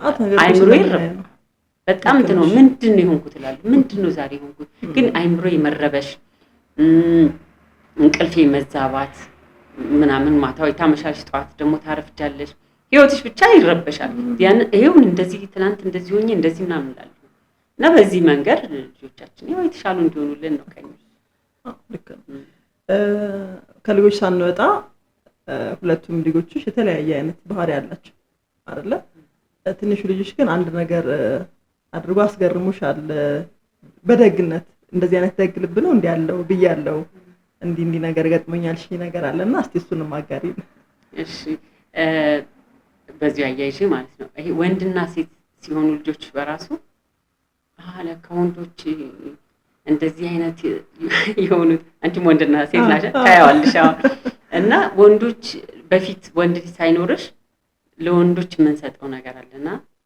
ከኛ ተፈጥሮ አይመስለንም ለምሳሌ እኛ ተፈጥሮ አለ የወንዶች ተፈጥሮ አለ ባልሽም ቢሆን ማለት ነውና በጣም ትናደጃለሽ ለምን ይሄን አላደረገም ልጅሽ ሲሆን እኔ አሁን በልጆቼ መሃል እሱ ወንድ ስለሆነ የሚያደርገው እሷ ደግሞ ሴት ስለሆነች እሷ የኔ ከኔ ጋር ነው እሱ ደግሞ ወንድ ነው እና ሳይ ወንዶች ለካ ክፎች ሆነ አይደለም ወንድ ይሄ ነው ማለት ነው በቃ ወንድ ልጅ ይሄ ነው ማለት ነው ላለው የወንድ ነገር ላይ ማለት ነው አዎ ብዙ ነገር ላይ ለውጥ አለን እኛና ነው ተፈጥሯችን ማለት ነው እና አሁን እዚህ ልጅ የአሜን እናት ስለሆንኩ እኔ ወደፊት ሲያገባ ራስ እኮ የአሜንን ያንን ፓርቱን ጥሩ በቃ ጥሩ ልጅ ነው አዎ እኔ መቀበለው እናቱ ስለሆንኩ እና ይሄ ወንድና ሴት ልጆች ስታሳድጊ በራሱ ለወንዶች የሚኖርሽ አመለካከት ይቀየራል መጥፎች ሆነ አይደለም ወይ እኔ ለማናደድ አይደለም ወይ እነሱ እንትን ስለሆኑ አይደለም በቃ ወንድ ልጅ ይሄ ነው የምታያቸው ነገሮች ራሱ ገጥሞ ይሄ ከልጅ አስተዳደግ ጋር ተገናኘው ወንድ ልጅ ይሄ ነው በቃ ባህሪው ተፈጥሮ ነው እንጂ እኔን ለማናደድ አይደለም የምታያቸው ነገሮች አሉ ግን ምስሪ እዚህ ጋር አያይዞ ማነሳው ነገር ምንድነው እኔ እናቶችን አሁን ብዙ ጊዜ ነው ወቅሳለሁ እናቶች የኛን እናቶች ማለት ነው ለምንድን ነው ወቅሳቸው እናንተ የሰራችሁት ወንድ ነው ነገ ባልሆኑ ሚስቱን የሚያስቸግረው ስለዚህ እናት ስትሆኑ ለወንድ ማርላት አለ ዴፊኒትሊ ያው እናት ለወንድ ልጇ ነው የምታደላው የኔም እናት ለወንዶቹ ነው የምታደላውና ምንም ማድረግ አይቻልም እሱን ግን ልክ አንቺ እንዳልሽው ተፈጥሮ የሚሰጣቸው ነገር አለ አንዳንዴ ደግሞ ሰርተው ማስተካከል የሚገባቸው ነገር እንዳለ አምናለሁ እኔ ለእናታቸው ሲሆኑ ለእህታቸው ሲሆኑና ለሚስታቸው ሲሆኑ ይለያያል መቼ መሆን ያለባቸው ነገር ስለዚህ እናቱ ጋር እንደሚሆነው ሄዶ ሚስቱ ጋር ሲሆን እንግዲህ ዛሬ ትዳር ቻሌንጅ ፉል የሆነው አንዱም ሁሉም እንዲ ነው ማለት ባልችልም ግን አንዱም ይሄ ተጽዕኖ አለና እኔ እንደናት ለሚስቱ የሚመች ወንድ አድርጌ ማሳደግ እንዳለብኝ ይሰማኛልና እሱ ላይ ሳይጋጭ ይሄኛው ሐሳብ አይ እሱኛውን አይደለም እኔ ደግሞ መልሽ ይሄ አንዳንድ ተፈጥሮ የሆነ ነገር ለምሳሌ ምን እንላለን አሁን እኛ ስጦታ እንዲሰጥ ትፈልጊያለሽ ባልሽ አይደል በዓል ሲደርስ ልደት ሲሆን ምናምን አይሰጥሽ እኔ አይሰጠኝም ነበር ልደቴም ላይ ምንም በዓልም ላይ ምናምን እኔም ባደርገው ምንም እንትን አይሰው ግን ያኔ የሚመስልሽ ምንድነው የሆነ በጣም ቅር ይልሻል በቃ የተተወች የተረሳች ምናምን አይነት ሴት ነው እና አሁን ያ የወንድ ልጅ ተፈጥሮ ነው ተብሎ አሁን ያኔ የስነልቦና ባለሙያ ቢነግረኝ የምናምን ቢነግረኝ አልቀበለው ክፉ ነው ልልም ይችላል ወይ መጥፎ ሰው ነው ልልች አሁን ግን አንዳንዴ ተፈጥሮ በተፈጥሯችን እንኳን ተፈጥሯችን አይደለ አንዳንድ ጊዜ ባህሪና ተፈጥሮ ይለያያል የወንዶች ተፈጥሮ ብዬ አሁን ያየሁት ነገር ግን አለ በወንዱ ልጅና በሴቷ ልጅ መሃል ማለት ነው እና ያን ሳይ ድሮውን ተፈጥሮ የሆነውን ነገር ሁሉኛ የወንዶች የራሳቸው ወንድ በመሆናቸው ያላቸው ማንነት ባህሪ አለ ማን ነው ተፈጥሮ አለ እሱ ነው ማለት እንጂ እንዳልሽው በባህሪ በጣም መቀረጽ ያለባቸው ልጆች ብቻቸውን እንዲያድጉ ምናምን የሚያደርግሽ እኮ ያው ባህሪ አለመስማማት ነው። ያን እንዳልሽው እዚህ ጋር እኛ ደግሞ የምንቀርጻቸው ነገር አለ ለትዳራቸው ብቻ ሳይሆን ለሀገርም ብቻ ለሌላም ላለ ግንኙነትም ቢሆን ቀርጸን ማሳደግ ያለብን አለ ወንዱንም ሴቱንም። እና አሁን ልጄ ራሱ እያደገ ሲመጣ እምለዋለኝ ትልቋን ልጅን ባሳደግኩበት ሲስተም ላይሆን ይችላል ማሳደገው እሱ የራሱ ደግሞ የወንድ ባህሪ ታፈጥሮ ምናምን አለው። እኔም እንግዲህ አሁን ስለ ወንድ እንዴ ማሳደግ እንዳለብኝ ራሱ እኔ ወይ መሰልጠን አለብኝ ማለት ነው እምረዳው አሁን ማለት ነው። ስለዚህ ምን ነበር አሜን ያየሽው ነገር? እኔ ለእውነት ለመናገር ሁለቱም ልጆች ደጎች ናቸው በጣም ማለት ነው። እና ከአይምሮዬ በላይ የሚያደርገኝ ማአት ነገር ነው ያለው። እንዳልኩሽ አንዳንዱ ስሜቴን እንትን ስለሚያደርገው አላወራው አንዳንድ ስሜትሽን በጣም የሚነኩት ነገሮች ስላሉ ማለት ነው። እና ትልቋም ልጅ እንደዛው እና እንደውም እሷ ያሜን ይጻፍለታል እኔ አይጻፍም ትለኛለች። አሜን አሁን ገና ልጅ ስለሆነ ቅርብ ስለሆነ ታስታውሽው ስለማስታውሰው ነው የማወራው እንጂ እሷም ብዙ የሚያስደንቀኝ ብዙ በቃ የሚያስለቅሱኝ ነገሮች ሁሉ አሉ በእኔ ህይወት ላይ ያደረገቻቸው ማለት ነው። ያሜን አሁን የቅርቡ ነው በዚህ አመት ይመስለኛልና ምን ሆነ ቤታችን አንድ ልጅ ጃር ይዞ መጣ። ያ በስልክ ነው ያወራሁት ይዘህልኝ አልኩት ይሄን ያህል ብር ትከፍኛለሽ አልኩት ይዞ መጣና ጃሩን አወረደ ያለኝን ብር ሰጠሁት። ጨምሪልኝ አለኝ። እንዴ ለምን እንደዚህ አንዴ ተነጋገርነው አልኩት። አይ ምናምን ብሎ የሆነ ነገር ብሎ ሄደ ማለት ነው። አልሰማሁትም ምን እንዳለ። ከዛ ሄደ በኋላ ስመለስ እኔ በር ላይ ነኝ እሱ ቁጭ ብሏል ሶፋ ላይ ቲቪ እያየ ነው። ስመለስ ያለቅሳል እንባ በእንባ ሆኗል። ምን ሆነ ነው ስለው ልጁ አሳዘነኛል። ለምን አልኩ። ደከመኝ እኮ አለሽ አለ እያለቀሰ ማለት ነው። ደከመኝ እኮ ነው ያለሽ ምናምን አልሰማሁትም እኔ ደከመኝ ማለት ነው ስለደከመኝ ነው ስለኝ እናሳዘነኝ በጣም ስቅ ብሏል። ከዛ ደውዬ እንደገና እባካችሁን አሁን ላኩልኝ ልጁን ብዬ እንዲያድርጌ እንትን አልኩት። እና እንደዚህ የማዘን ሰዎችን ሲያይ የሚረዳበት እንትን አሁን ድካም ማወቅ አይገርምሽ? ስንት አመቱ መሰለሽ? በዛ ሰዓት 5 አመት ከምናምን 2 አመት ከምናምን አካባቢ። እሺ አሁን በቃ ወደ 6 አመት እየገባ ነው ይሄኛው ማለት ነው። አሁን ደግሞ ቅርብ ጊዜ ምን አጋጠመኝ? አንድ ቦታ አዲስ ቦታ ገብተን ነበር ለመኖርና ውሃ መብራት ምናምን ገና ነበር እና በጣም በቃ አሰለቸኝ አደከመኝ በጣም። እና አንድ ሳምንት የሆነ ቀን መብራት ተቋረጠ የሆኑ የተወሰኑ ቤቶች ማለት ነው ብልሽት ነው እና መሰራት አልቻለም። እኔ ደግሞ በጣም ደከመኝ እና ብዙ ጣውረድ ነበረው እና ዝም አልኩ በቃ። እና ፍሪጅም ውስጥ ያሉት ነገር ሲበላሹ በቃ ልጆች ይደብራቸዋል ቤት መብራት የለም ምን የለም።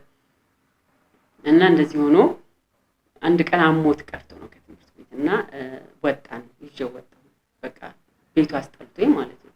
ከዛ ተያይዘን ልክ ስንወጣ አንድ ሰው አገኘን እንትን ኮሚቴ ናቸው እና ሰላም ምናምን አሉኝ። ከዛ ሰላም ነው ምናምን አልኳቸው እና ወደ መኪናው ልገባ ስል ወዴት ነው አሉ ሲሉኝ የትም ልሄድ አይደለም የወጣሁት ደብሮ ነው ዝም ብዬ ይዤው የወጣሁት እሱ ወዴት ነው ሲሉኝ ማልቀስ ጀመርኩ ስለከፋኝ ማለት ነው። ወዴት ነው ሲሉኝ በቃ ዝም ብዬ ልሄድ ነው በቃ ቤቱ አስጠላኝ ቤቱ ምናምን ብዬ ማልቀስ ጀመርኩ። አሜን መኖር ረስቻለሁ። አይቶኝ አያውቅም እና ደንግጧል እሱ። ከዛ ሰውየው መጥቶ አቀፉኝ። እንዲህ ምን ነው ምን ሆንሽ እንዴ አንቺ ጎበዝ ልጅ አይደለሽ ጠንካራ አይደለሽ እንዴ እንደዚህ ምናምን አሉና እና እንዳልኩት የተወሰኑ ቤቶች ስለነበር መብራቱ ያልነበረው ሁሉም ሰው አልሰማም መቸገሬን ማለት ነው። እና አይ እንደዚህ ሆኖ እንደዚህ ምናምን አለና ይስተካከላል ተይዞች አቀፉኝ ምን አሉኝ እንትን በጣም ተረበሸ እሱ የሚገርምሽ። እና ለብዙ ቀን እንዴ እማዬ እኮ አለቀሰች እማዬ ማመን አቃተኛል ራሱ አንድ ቀን እንዴ እማዬ እኮ አለቀሰች ማመን አቃተኝ። እና ልጄ ራሱ መረበሽ ምናምን ያየሁት በኋላ ላይ ነው። እና እህቱ ራሱ ከትምህርት ቤት ስትመጣ የሚገርም ነገር ነው የምነግርሽ እማዬ እኮ አለቀሰች እሷ እንዴት አለች እሷ ራሱ የኔ ማልቀስ በጣም እንትን አላቸው አያዩም እንትንሽን ማለት ነው። እና በጣም በቃ እሱን ቀን ራሱ አልረሳውም። ብዙም መግባት አልፈልግም። ስሜቴ በጣም እንትን ያደርገዋል። ለቅሶች በጣም ያስገረማቸውና ያስደነቃቸው ሳትከፊ ቀርተሽ አይደለ ሳይለቀስ ቀርቶ አይደለም ፊት ለፊታቸው ስለሆነ ነውና ህይወትን በደንብ እንደምትታገይ አውቃለሁ። ህይወትን ከሚታገሉ ሴቶች ብርቱ፣ ጠንካራ፣ ጀግና እናትም ሴትም ነሽና እንደው በህይወትሽ በደንብ የተገዳደረሽ ትግል ምንድነው? እሱንስ ትግል እንዴት አለፍሽው? ቀለል አድርገሽ እየሳቅኩ ጠይቅሽ ነው። አንቺ ምን ስለሆነ ተምታልፊ?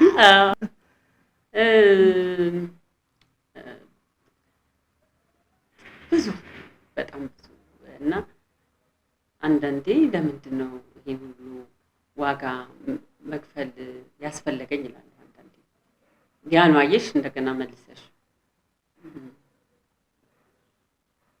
ዛሬ ራሱ ካንቺ ጋር እንዳወራ ከሚያደርጉኝ አንዱ ነገሮች ምንድነው ምናልባት እንደው ከዚህ ከምናወራው ወሬ አንድ ሰው እንዲህ ማለ እንዲልም ስለምፈልግ ነው። ለምን ስለማንሰማ የሆነ ሰዓት ላይ ስለማንሰማ ሰዎች የሚሉሽን አትሰሚም፣ ምክር አትሰሚም፣ አትጸልይም፣ እግዚአብሔርን አትጠይቂም። እግዚአብሔር በዚህ ነገር ላይ ምን ትላለህ አትይም።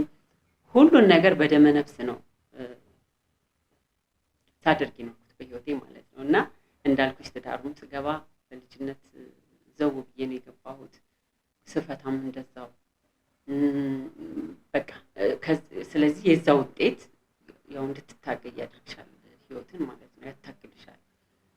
በአብዛኛው አታግሎኝ ነው የኖርኩት ህይወቴን ማለት ነው። እና አንዳንዴ እንደውም እላለሁ እንደዚህ አይነት ትግል ውስጥ ግን እንድገባ ለምንድን ነው የሆንኩት እላለሁኝ። አንዳንድ ጊዜ የእግዚአብሔር ፈቃድ ላይሆን ይችላል፣ የራስሽ ፈቃድ ነው እንደዚህ አይነት ነገር። እና በብዙ ትግል ውስጥ ነው ያለፍኩት በህይወቴ። አንድ ሁለት ምናምን ብዬ አልጠቅስልሽም፣ ብዙውን አመት ታገልሽ ነው የምታሳልፊው። እና ግን እንዳልሽ በጣም ደግሞ እግዚአብሔር ከሚረዳት ሴት ደግሞ እኔ ነኝ። በጣም እግዚአብሔር በጣም ከሚረዳት በጣም ከሚያስደንቀኝ ነገር እንዴት ማለፍኩት የምትያቸው ደግሞ ነገሮች አሉ። እንዴት አለፍኩት ካለፈ በኋላ ስታይ ካለፈ በኋላ እንዴት ያንን ጊዜ እንዴት ነው ያለፍኩት የምላቸው ብዙውን ጊዜ ህይወቴን በአብዛኛው እንዴት ነው ያለፍኩት። እና ሰዎች ከውጭ ሲያዩሽ ጎበዝ፣ ጠንካራ፣ ብርቱ፣ ብልጥ እንደገና ደግሞ ይሄ በጣም አንዳንድ ሰዎች አሉ ጎበዝ ሰዎች እንደዛ ትመስያቸዋለሽ። እኔ በጣም ከዛ በተቃራኒ ነኝ የሚገርምሽ በጣም ማለት ነው በብዙ ነገርና ግን እግዚአብሔር ተሸክሞኝ እኔ ልጅ አሳደግኩ አይደለም አሳደገን እግዚአብሔር እንደ እናትም እንደ አባትም ሆኖ አሳደገን ነው የምለው። የእውነት ይሄ ለማለት ለምናምን አይደለም ግን እግዚአብሔር አሳደገን፣ እኔንም ልጆቼንም አሳደገን፣ ብርታት እየሰጠ አቅም እየሰጠ። እኔም እንደ ጓደኛ ሳውቅሽ ወይም ደግሞ ልጅሽም ቅድም ስታጫውቺን አልቅሼ በጣም ደነገጠ። ሳለቅስ አይቶኛ አያውቅም እንዳልሽው እኔም ስታለቅሽ አይደለም ስታዝኝም አይቼሽ አላውቅም። እና በእነዚህ ትግል ውስጥ እያለፍሽ ሁሌ መሳቅ ሁሌ ደስተኛ መሆንን እንዴት ነው የቻልሽው? ወይም ደግሞ እንደዚህ መሆን እንዴት ነው የሚቻለው? እንግዲህ አሸንፈሽው ቢሆን ነው ያን ነገር አሸንፈሽ ነው ወደዚህኛው ስሜት የሚመጣውና እንዴት ቻልሽ? እስቲ እሱን ነገር አካፍኝ። እኔ እንግዲህ እግዚአብሔር ነው የምለው፣ እግዚአብሔር ነው የምልሽ አቅምም የሚሆንሽ ይሄ ድክመትሽንም የሚሞላው እንዳልኩሽ ማለት ነው። እና ለእኔም ይገርመኛል ያስገርመኛል። ግን ዋናው ብዬ እኔ የማስበው ለምን እኔ አሁን እናቴም እህቶቼም ወንድሞቼም ራሱ ብዙም እንደዚህ በጣም አንዳንድ ነገሮች እንደሚከብዱኝ ብዙ ሰው አይረዳም። እንዳልኩሽ ነው ልክ እንደውም እንደምንድን ነው የሚታየው ማታለቅሽ ወይ ደግሞ እንደዚህ ሄደሽ ጊዜ እንደዚህ እርዱኝ እንደዚህ አሁን ለምሳሌ ልጅ ማስቀመጥ ሄደሽ ቤተሰብ ቤት ኑና ልጅ ያዙልኝ እንደዚህ ምናምን አለማለትሽ በራሱ በቃ ምንም እንትን የሌለብሻል አይደለ? እንደዛ ነው የሚታሰበው ብዙ ጊዜ። ግን ሳይሆን ቀርቶ አይደለም እየተወሹ ነው። ለምሳሌ ልጆችሽን ያንቺን ያህል እንትን የሚልልሽ ሰው እኮ ብታገኝ ብሰራ ጥሩ ነበር አይደለ? ብሰራ ጊዜም እድሜ ምንም ይሄዳል ጊዜም ይሄዳል ምናምን። ግን ያን መሆን በሌለበት ደግሞ ሰዓት ግዴታ ያን መሆን አለብሽ ግዴታ ማለት ነው። እና ግን እኔ በአብዛኛው ህይወቴ ደስተኛ ሆኜ እንድኖር ረዳኝ ምለው ብዬ የማስበው ምንድነው አንዱ ነገር ልጆቼን ፈልጌ ነው ያገኘኋቸው። በጣም ፈልጌ ማለት ነው። የመጀመሪያ ልጄ እንዳልኩሽ ከ6 ዓመት በኋላ ነው የተወለደችው። በስንት ስለት፣ በስንት እንባ፣ በስንት በቃ ፕሮሰስ በጣም ሆስፒታል በመመላለስ በምናምን ነው የተገኘችው ማለት ነው። ስሟ ኤልሮኢ ነው የሚለው። ኤልሮኢ ማለት የሚያየኝን አምላክ አየሁ ባይኔ ማለት እንደማለት ነው ማለት ነው ትርጉሙ ማለት ነውና ስለዚህ እንደዛ ነው። አሜንም በሁለቱ መሃል 8 ዓመት ምናምን ልዩነት አለው። አሜንም በድንቅ ሁኔታ እግዚአብሔር የሰጠኝ ደግሞ አሜን ሰርፕራይዝ የተደረኩት ማለት ነው እንዲህ ተጠቅልሎ እንደዚህ ሰርፕራይዝ እንደተሰጠኝ ነው እኔ የማስበውና በጣም ፈልጊያቸው ያገኘኋቸው። ማንኛውም ወላጅ ሳይፈልግ ልጅ የሚያገኝ አይኖርም። በእርግጥ ግን እኔ አረሰው። ለምሳሌ ትልቋ ልጅ አሁን 17 ዓመቷ ነው። እንዴት እንዳገኘኋት ግን አረሰው፣ እስካሁን አረሰው። እንደውም እሷ ብዙ ጊዜ ትሞላቀቅብኛለች በዚህ ጉዳይ ላይ። እኔ እኮ ስንት እንባ ፈሶ ምናምን የተገኘው ልጅ ነው አንተላለች እና አረሰው እና ፈልገሽ ደግሞ እንደዛ ለምነሽ ምናምን ደግሞ እግዚአብሔር ስጦታ ከሰጠሽ ደግሞ ያን የሰጠሽን ስጦታሽን ደግሞ የሚመጣውን ሁሉ ነገር ተቋቁመሽ በዛ ነገር መደሰት መቻል አለብሽ አይደለ? ስለዚህ እነዚህ ልጆች ተሰጥተውኛል ለኔ። በራሴም ጥፋት ሊሆን ይችላል፣ በህይወትም አጋጣሚ ሊሆን ይችላል። እነዚህ ልጆች ደግሞ ብቻዬን እያሳደግኳቸው ነው ከጌታ በታች ማለት ነው። ስለዚህ ሁሉን ነገር በደስታ ነው የማደርገው። ለምሳሌ ጊዜ ፈጀብኝ፣ ጊዜ የተወሰደብኝ፣ እንደዚህ ሆነ አልልም። እኔ ደስ ብሎኝ ነው ልጆቼን የማሳድጋቸው። ለዛ ነው ሁሌ ስታይኝ ደስታ፣ ሁሌ ምስጋና ነው። ሁል ጊዜ እንደዛ እንትንም ሆነው ደስተኛ ነኝ። እንደዚህ ስልሽ ቻሌንጅ አለው፣ በብዙ እንትኖች ውስጥ አልፋለሁ ስልሽ እየከፋኝ ወይ ምናምን አይደለም። ግን የሚታለፉ መንገዶች አሉ፣ የሰራኋቸውም ስህተቶች አሉ። ያንን ስህተት በመስራቴ መክፈል የሌለብኝን ዋጋ አስከፍሎኛል ህይወት ማለት ነው። ከኔ አልፎ ልጆቼን ዋጋ አስከፍሏል። ልጆች እናትና አባት ቢያድጉ በጣም በጣም በጣም የተመረጠ ነው። ለምን አንቺ የምትሞዩ የእናትን ድርሻ ብቻ ስለሆነ ማለት ነው። እና ያ ነገር እኔ ነው ዋጋ አስከፍሎኛል፣ ልጆቼን ዋጋ አስከፍሏቸዋል። ግን ያንን እኔ ደግሞ በመስጠቴ ግን ደስተኛ ነኝ። ለዚህ ነው ሰዎች ሲያገኙ እኔ ማንም ሰው ከፍቶኝ ምን ብዬ አላቅም። ልጆቼም ሳለቅስ ስማረር ቸገረኝ ስል ምናምን ብዙ ጊዜ አያዩም። እንደውም አሁን ትንሽ አደግ ስትል ልጄ አንዳንድ ነገሮች ላይ መወያየት እንደ ጓደኛም እንደ እህትም እንደዚህ ሆኖ እንደዚህ ምናምን እንመካከራለን እንጂ ብዙም እንትን ስሜቴን አላሳወቅም። ግን አለቅሳለሁ በጣም ብዙ ግን እንባ ፈሷል። ብዙ እንትን አለ። ግን ልጆቼ ፊት ብዙ ጊዜ እንደሱ አልሆነም። ቆንጆ እንግዲህ እንዳልሽው አንዳንድ ጊዜ ስሜትን ማኔጅ ማድረግ መቻልም ነው። አንዳንዴ አይደለ ከፍቶሽም የሆነ ነገር ገጥሞሽም በየሰው ፊት ማሳየት ወይም ደግሞ በልጆች ፊት ማሳየት ለሌላው ሰው ጭንቀት መጨመርም ሊሆን ስለሚችል ያንን ስሜት ተቆጣጥሮ ማለፍ መቻልም የስሜት ብልህነት እውቀቱ ሲኖርሽ ነው እንደዛ የሚሆነውና ከዚህ ጋር ተያይዞ ልጆች ላይ ስሜታቸውን በትክክል ማኔጅ እንዲያደርጉ ሲከፋቸውም ደስ ሲላቸውም የቱ ጋር ማድረግ እንዳለባቸው እንዲያውቁ ልጆችሽ ስሜት ላይ የምትሰሪው ነገር አለ? ያንቺን ጥንካሬ ልጆችሽ ላይ የምትሰሪው ነገር አለ? አዎ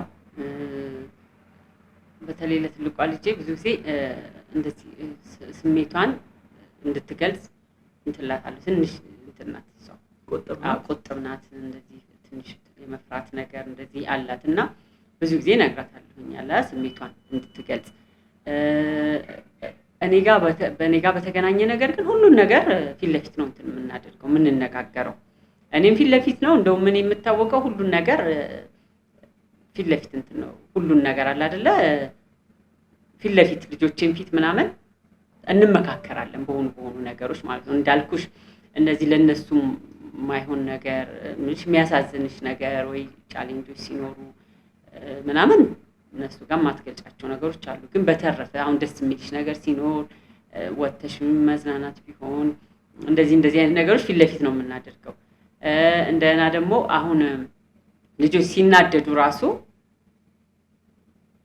ፊት ለፊት ተናደው አሁን ልጆች የሆነ ነገር ሲያደርጉ ሰማቸዋለሁ። ንዴታቸው ምናምን ሁሉ አየዋለሁ እና ያንን ከጨረሱ በኋላ ነው ወደ ምክርም ሆነ ወደ ቅጣትም ወደ ምንም የሚሄደው ማለት ነው። መጀመሪያ ለምን ያንን ነገር እንደሆኑ ማወቅ ፈልጋለሁ እና ጥረት አደርጋለሁ። ግን ብዙም ላልሆን እችላለሁ። እዚህ ላይ ትንሽ ብዙ አይደለሁም ብዬ አስባለሁ። እኔም ትንሽ እንትን ስለሆነ ተከምላለሁ በዚህ ጉዳይ ላይ እንደከመማ ጎበዝ ስለሆንሽ ነው እኮ ስሜትሽን ማኔጅ የምታደርጊው አንቺ እራስሽ። ቀደም ያልሻቸው ማዕበሎች እያለፉ በህይወትሽ እንዳልሽው የምታመሰግኝበት ደስ የምትሰኝበት ጉዳይ ስላለ እሱን አብልጠሽ ሁሌ ደስተኛ ሆኖ መኖር እኮ ስሜትን መቆጣጠር መቻል ነው። አንዳንዴ ደግሞ ጉዳት አለው። አንዳንዴ ጉዳት አለው። እኔ አሁን አንድ ወንድም አለኝ ታናሽ ነው እና ብዙ ጊዜ ምን ይለኝ ነበር፣ ሁሉን ነገር እንትን አታድርጊ ይለኛል። አንዳንድ ነገሮችን በቃ ለሰዎች ሼር አድርጊ ይለኛል። ለምን በጣም ከባድ ነው። አንዳንድ ጊዜ ከአቅም በላይ ይሆናል። ከአቅም በላይም ሆኖብኝም ያውቃል። ለዛም ነው የምልሽ እና አሁን አንዳንድ ሁሉን ነገር እኔ እንትን እችላለሁኝ፣ እኔ ጎበዝ ነኝ፣ ሰዎች ጎበዝ ነሽ አንቺ ጠንካራ ነሽ ምናምን ሲል ዋጥ ታደርጊና የሆነ ሰዓት ደግሞ ከአንቺ እንትን ሊወጣ ይችላል። ወይ ልትታመሚ ትችያለሽ፣ ወይ ዲፕሬሽን ውስጥ ልትገቢ ትችያለሽ ምናምን። ለምን ሰው ነሽ፣ አቅምሽ የተወሰነ ነው እና የሚረዳሽ ሰው ያስፈልጋል፣ የምታማክሪ ሰው ያስፈልጋል። እስቲ እዚህ ጋር አግዙኝ ምናምን ማለት ያስፈልጋል። እኔ በሱ ራሱ ተጎድቼ ስለማውቅ ማለት ነው። አግዙኝ እስቲ እዚህ ጋር እስቲ እንደዚህ ቸገረኝ እስቲ ስጡኝ ምናምን ማለት እኔ አሁን ላይ ሆኜ ይሄን ራሱ አበረታታለሁ። እኔ ተጎድቼበት ስላየሁ ሁሉን ልቻል እኔ ሁሉ ነገር ውስጥ እኔ እንትን ልለፍ ስትይ እኔ ተጎድቼ ያለሁበትም እንትን አለኝ ጊዜ አለና እንደውም በዛ ሰዓት ነው ወንድሜ ያለኝ ነገር የተረዳሁት በዛ ሰዓት ነው። አሃ ስለዚህ ያስፈልጋል እና አሁን እኔ ልጆቼ እንደኔም እንዲሆኑ አልፈልግም። በቃ በሚያስፈልጋቸው ይሄን አድርጉልኝ፣ እንደዚህ እርዱኝ፣ እዚህ ጋር ምናምን ማለት አለባቸው ብዬ ነው የማስበው። ምስሪ እስቲ አሁን ደግሞ ወደ ስራሽ እንመለስና ቀደም የተለያዩ ስራዎች ላይ ተሳትፈሻል፣ የተለያዩትን አንስተሽልናል። አንቺም በድርሰትም በትወናውም የተሳተፍሽበት አለ። ሌላ ደግሞ ዳይሬክተርና ደራሲ አዘጋጅቶት የተወንሽበት አለና ከነዚህ ስራዎች እንደው በይበልጥ ለልብሽ ቅርብ የሆነው የትኛው ነው? የምወደው ቅድም ያልኩሽን እነዛን ሁለቱን ቅናው የሚለውና ተፈጠር የሚለው ሁለቱን በጣም ነው የምወዳቸው። ቅናው በጣም ከሰዎች ጋር ሰዎች በጣም የሚወዱት እስካሁን ያልተረሳ እንዳልኩሽ ስንት ዓመት እኮ 17 18 እስካሁን ግን ሰዎች ሲያገኙ ስለሱ ድራማ ይነግሩኛል። ስለዚህ በጣም የተሳካ ጥሩ ስራ ነው። የኔም ትወናዬ ጥሩ ነበር ማለት ነው በዚህ ደረጃ ሰው ካረሳው። እንዳልኩሽ ደግሞ ተፈጠር ደግሞ ያው ከእውነተኛ ታሪክ ጋር የተገናኘ ስለሆነ በዛ ምክንያት ተወዳቸዋል ሁለቱም በጣም ማለት ነው የበለጠ። በተረፈ ያው ሁሉም የምትሰሪያቸውን ስራዎች በጣም ወደሻቸው ነው የምትሰሪያቸው። መጨረሻ ላይ ራሱ የነበረው ማን ነው በቀናት መካከል በጣም መወደው ስራ ነው የነበረው። እሱን ፊልም ትምህርት ቤት እየተማርን ሰሪው ነበር አይደል? እሱ ነው እንደውም መጨረሻ ላይ ለወልድ የሆነ ወራት ሲቀረኝ ነው ያቆምኩት ራሱ። የመጨረሻ ስራሽ ግን እሱ ነው? ከሱ በኋላ ሰርቻለሁ። ትንሽ ፓርት ናት እንጂ እንትን የተቀበረው ድራማ ላይ ትንሽ ፓርት ሰርቻለሁ። ከዛ በኋላ አልሰራም። ጠፋሽ? ከዛ ጠፋሁ። አሁንስ ምን ሀሳብ አለሽ? አሁን ወደ አዲስ ስራዎች እየጀማመርኩኝ ነው። የሬዲዮም ድራማ፣ የቲቪ ድራማ፣ ፊልሞችም ምናምን አሁን እንግዲህ ገባ እያልኩ ነው። ልጆችሽም አድገውልሻል? ልጆችም አደጉ። አይ የግድም ደግሞ ያስፈልጋል ወይ በጣም ሰው ይፈልግሻል። እና ደግሞ እኔ ሌላም ሙያ የለኝም ሲጀመር ጀምሮ እንዳልኩሽ ከትምህርት ቤት ጀምሮ በቃ ይሄንኑ ሙያ ነው ስሰራ። የኔ የተሰጠኝ ስጦታ እሱ ነው ብዬ ነው የማስበው። በሙያ ደረጃ የተሰጠኝ ነገር ነው ብዬ ነው የማስበው እና ሌላም ነገር መስራት የምችል አይመስለኝም። ስለዚህ እየተመለስኩ ነው የመጣው። ቆንጆ። እንደውም ከዚህ በፊት ለዚህ ስራ ስንገናኝ እዚህ አንድ ባለፈውም ስነግርሽ ነበር አንድ ልጅ አይታሽ አላወቀችሽም። ከዛ በኋላ ግን ቆመን እያወራን ድምፅሽን ሰምታ ነው እንዴ ምስራቅ ያለችው። በኋላ አንቺ ከሄድሽ በኋላ ስትነግረኝና ድምፅሽም እንዲህ በመልክ ስትታይ ከምትታወቂው ባልተናነሰ ድምፅሽን በራሱ የራሱ የሆነ ቀለም ያለው ሰዎች በድምፅሽ ብቻ የሚለዩሽ ነገር አለና እንግዲህ እሱንም እንዳልሽው በሬዲዮ ድራማው አሁን የተለያዩ ፕላትፎርሞችም ስላሉ በድምጽም በትወናውም የበለጠ እንድትመጪ እኔም በጣም አበረታታለሁ። እሺ በረታታለሁ እመጣለሁ። የጀመርሽው ድርሰት አለ? የጀመርሽው ነገር?